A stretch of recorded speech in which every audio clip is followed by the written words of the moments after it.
Ano nga ba ang meron tayo? Oo, MU. Maling umasa, maling umamin sa taong ka-mutual understanding. Ito yung relasyong walang label. Parang kayo, pero hindi. Papakiligin, bibigyan ng atensyon, papaasahin. Pero bawal lang ma-fall, bawal lang ma-inlove. Kasi nga, wala kayong paninindigan sa isa't isa. Ito yung relasyong ginagawa nyo yung ginagawa ng magjowa. Pero hindi naman kayo. Walang anniversary, walang monthsary, pero dapat happy. Walang pressure, dahil masaya kayo kung anong meron kayo. No expectations para walang masaktan sa dulo. Chill vibe lang. Hanggat pareho kayong masaya, walang problema. Pareho kayong malaya gawin ang mga bagay na makakapagpasaya. Ito yung relasyong pwede kang magmahal pero bawal masaktan. Pwedeng makipaglandian pero bawal ang seryosohan. Pwedeng sumaya pero bawal umasa. Bawal magselos, dapat lagi kang maayos. Dahil alam mo naman na wala kang pinanghahawakan. Pero di ba, darating ka sa puntong mahuhulog ka. Mapapatanong, pwede kayang maging kaming dalawa? Pwede kayang mahalin ka niya? Pwede kaya ang salitang tayo sa mundong binuo na wala namang kayo?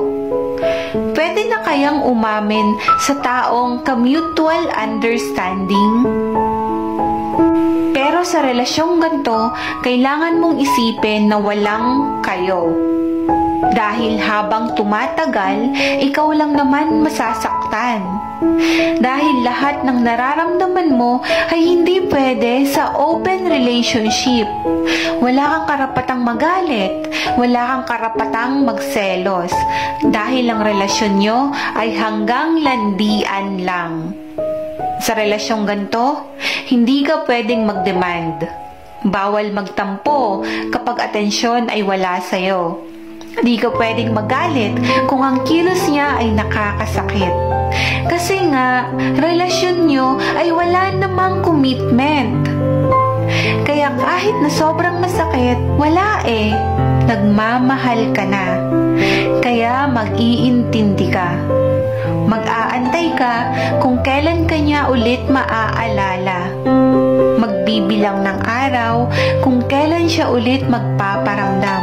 At wala kang karapatang masaktan kasi nga wala namang kayo. Wala kang karapatan sa kanya. Pwede siya sa'yo, pwede siya sa iba. At habang nag-aantay ka ng text at tawag niya, hindi ka pwedeng magtanong bakit ang tagal ng response niya. Pwede mo siyang pagsabihan, pero hindi kayang pagbawalan.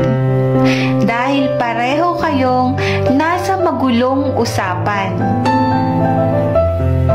Kaya kung pagod ka na, tumigil ka na.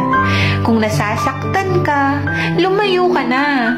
Kung nahuhulog ka, umiwas ka. Alam mo kung bakit? Dahil sa dulo, ikaw din ang talo. Nakikipagkompetensya ka sa mga taong hindi mo naman nakikita. Alam kong napakahirap at napakasakit. Pero alam kong kaya mo. Dahil gugustuhin mo pa rin ba ang sitwasyong ganito? Ang sitwasyong magulong usapan na di mo alam kung saan ka nakapwesto?